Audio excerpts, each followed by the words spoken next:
নমস্কার বন্ধুরা, welcome to rice is YouTube channel. আমি সুবিমান।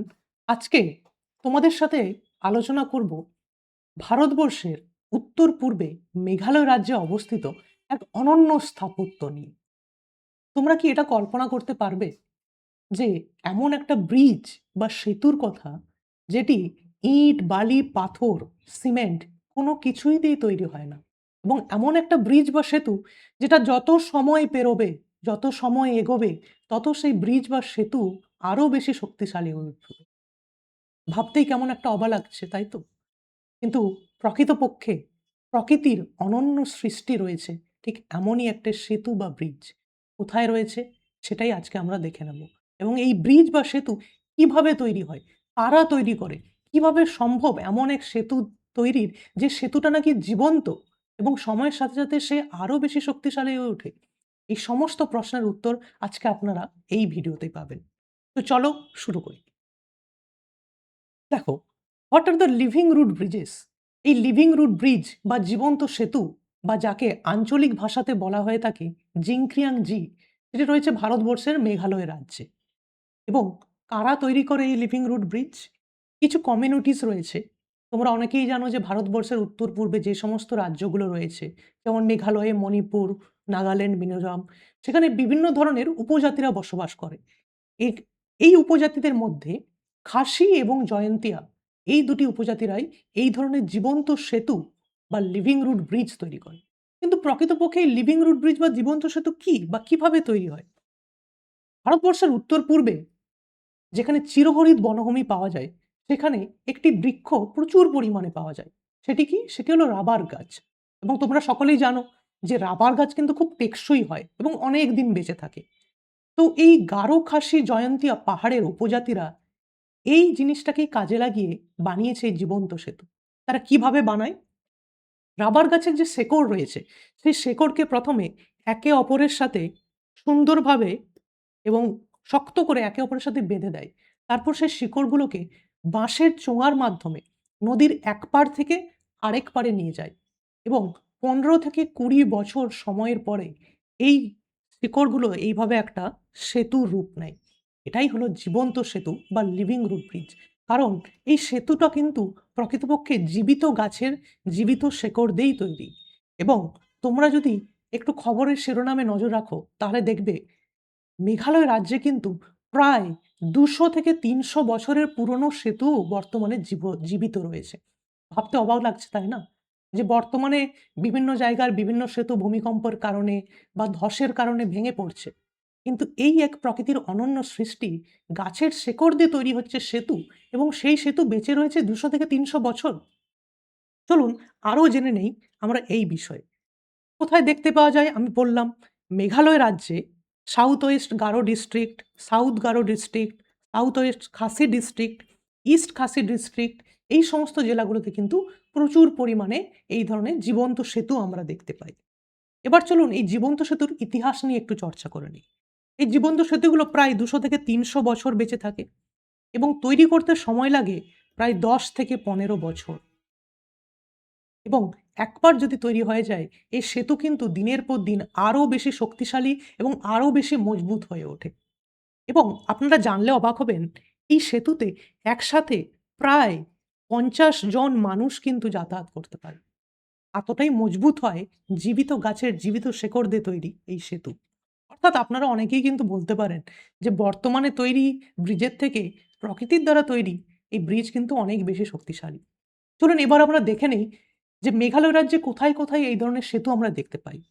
ফর এক্সাম্পল, ইস্ট কাসি ডিস্ট্রিক্টের রাওয়াই ভিলেজে ভারতবর্ষের সবথেকে পুরনো লিভিং রুট ব্রিজ রয়েছে, যার বয়স ২০০ বছরেরও বেশি। মেঘালয়ের নগরিয়াট, এখানে রয়েছে ডবল ডেকার ব্রিজ। কি আশ্চর্য দেখুন! নিচে একটা স্তর, তার ওপরে আরেকটা স্তর। আপনাদের মনে অনেকেই প্রশ্ন আসতে পারে যে ২ টো স্তরের কি প্রয়োজন? দেখুন, মেঘালয় রাজ্যে কিন্তু প্রচুর পরিমাণে বৃষ্টিপাত হয়। সারা বছর বৃষ্টিপাত হয়। এবং এই ব্রিজগুলো তৈরি করার মূল উদ্দেশ্য হচ্ছে নদীর একদিক থেকে আরেক দিকে যাতে যাতায়াত করা যায়। কিন্তু বর্ষাকালে তো নদীর জলস্তর অনেকখানি বেড়ে যায়। তো তখন কি হয়? নিচের যে স্তরটি রয়েছে, ব্রিজটি রয়েছে সেটা কিন্তু জলের গভীরে চলে যায়। এর ফলে মানুষ যাতায়াত করতে পারে না। তাই ঠিক তার ওপরেই মানুষ পরিশ্রমের ফলে বানিয়েছে আরও একটি ব্রিজ। তাই এটাকে বলা হয় দ্বিস্তরীয় জীবন্ত সেতু বা double decker living root bridge. দেখুন, মানুষ এবং প্রকৃতির মেলবন্ধনে এবং প্রকৃতিকে ধ্বংস না করে প্রকৃতির ক্ষমতাকে কাজে লাগিয়ে কিভাবে আমরা বেঁচে থাকতে পারি, এবং প্রকৃতি কিন্তু সব দিক থেকে এই ধরনের উপজাতিদের সাহায্য করে চলেছে। আপনারা যদি চেরাপুঞ্জির কথা শুনে থাকেন, চেরাপুঞ্জি যেই স্থানে কিনা ভারতবর্ষের সবথেকে বেশি বৃষ্টিপাত হয়, সেই অঞ্চলেও কিন্তু এই ধরনের জীবন্ত সেতু আমরা দেখতে পাই। কিন্তু শুধুমাত্র মেঘালয়তেই কেন? আমাদের পশ্চিমবঙ্গ বা ভারতবর্ষের অন্যান্য রাজ্যে কেন দেখা যায় না? কারণ মেঘালয় রাজ্যে সবথেকে বেশি বৃষ্টিপাত হয় এবং সারা বছর ধরে বৃষ্টিপাত চলে। এবং আমি প্রথমেই বলেছি, এই ধরনের জীবন্ত সেতু তৈরি করার জন্য কিন্তু রাবার গাছের শেকড় প্রয়োজন, এবং মেঘালয়তে সবথেকে বেশি রাবার গাছও পাওয়া যায়।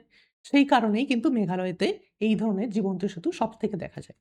কিন্তু এর বাইরেও সবথেকে মূল কারণ, সেটা হলো গারো, খাসি, জয়ন্তিয়া এই ৩ টি উপজাতির যে ইন্ডিজিনিয়াস নলেজ রয়েছে, ওনাদের যে আঞ্চলিক বুদ্ধি রয়েছে, সেটাকে কাজে লাগিয়েই কিন্তু ওনারা বছরের পর বছর ধরে এই ধরনের সেতু তৈরি করে চলেছেন এবং মেরামত করে চলেছেন।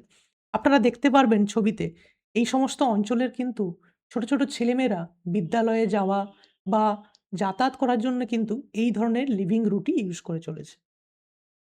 এবং গারো, খাসি, জয়ন্তী উপজাতিরা শুধুমাত্র কিন্তু প্রকৃতিকে নিজেদের ব্যবহারযোগ্য সামগ্রী হিসাবে মনে করে না। এনাদের কাছে প্রকৃতি কিন্তু ঈশ্বরের মতো। এনারা প্রকৃতিকে মা হিসাবে মনে করেন, মাদার আর্থ বলে মনে করেন। তাই এই লিভিং রুট বা জীবন্ত সেতু ওনাদের কাছে ঈশ্বরেরই একটা রূপ বা ঈশ্বরেরই দান হিসাবে পরিচিত হয়।